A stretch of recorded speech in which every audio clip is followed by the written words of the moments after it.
Bismillahirrahmanirrahim. Assalamualaikum warahmatullahi wabarakatuh.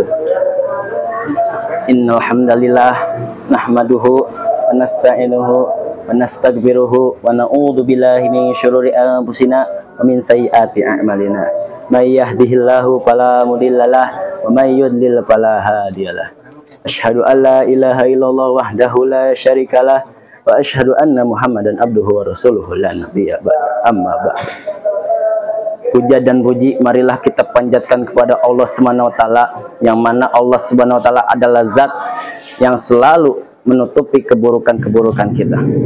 Bahkan seorang pengarang kitab yang bernama Syekh Ja'far yang mengarang kitab Madarijus Su'ud yang sering dikenal oleh kita dengan kitab Al-Barjanji, beliau selalu mendoakan kepada dirinya.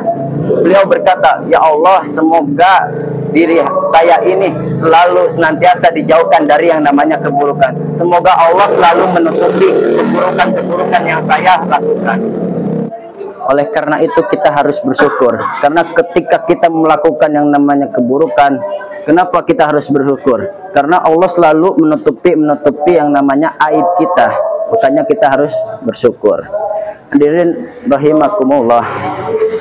Mungkin kita sebagai makhluk sosial, sebagai manusia yang sering disebut oleh makhluk sosial, sering menyeru kepada yang namanya kebaikan dan sering mencegah yang namanya kebatilan.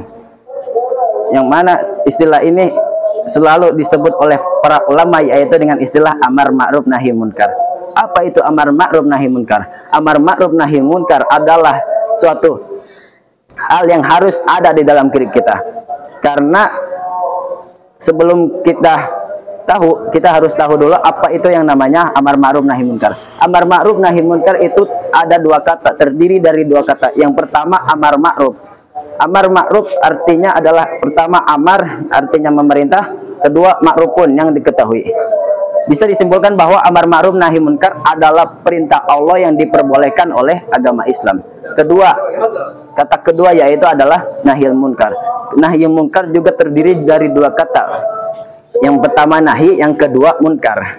Yang mana nahi ini memiliki makna mencegah dan munkar artinya kejelekan. Artinya amar ma'ruf nahi munkar ketika disatukan katanya yaitu memerintah kepada yang diperbolehkan oleh Allah dan mencegah kepada yang dicegah oleh Allah. Kita pasti sering melakukan yang namanya amar ma'ruf nahi munkar, yaitu memerintah kepada kebaikan dan mencegah kepada kemungkaran. Bagaimana kita merealisasikan amar ma'ruf nahi munkar ini? Dengan cara apa kita melaksanakan amar ma'ruf nahi munkar ini? Tidak mungkin kita melaksanakan amar ma'ruf nahi munkar dengan semena-mena, dengan sembarangan saja. Nah, begitu. Ya, ini amar ma'ruf nahi munkar itu harus diterapkan dengan rasa lembut. Tidak boleh ada yang namanya kekerasan. Karena kenapa? Karena ada kisah dari Rasulullah SAW, yang mana ada satu pemuda yang bertanya kepada Rasulullah SAW. Beliau, seorang pemuda tersebut mengatakan begini, "Wah, ya Rasulullah SAW, aku ingin masuk Islam, tapi ketika aku sudah masuk Islam, aku ingin berzina dengan sebebasnya." Rasulullah mendengarkan pertanyaan pemuda tersebut dan menjawab pertanyaan si pemuda tersebut. Lalu Rasulullah SAW menjawab dengan, "Ya, jika kamu ingin masuk Islam, lalu kamu jinah dengan seenaknya, dengan semaumu saja, bagaimana jika posisimu ketika kamu melihat seorang ibumu dizinahi? Apakah kamu ridho?" Apakah kamu ikhlas melihat seorang ibu yang telah mengandung selama 9 bulan itu dizinahi oleh orang lain? Pemuda itu menjawab, "Tidak ya Rasulullah."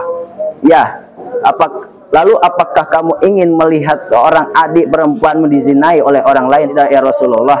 "Ya, sama seperti itu. Orang lain juga tidak mau seseorang yang mereka sayangi itu dizinahi dengan semena-mena oleh orang lain.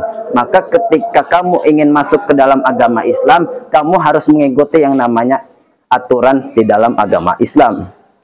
Karena sesungguhnya agama-agama yang paling mulia di sisi Allah adalah agama Islam."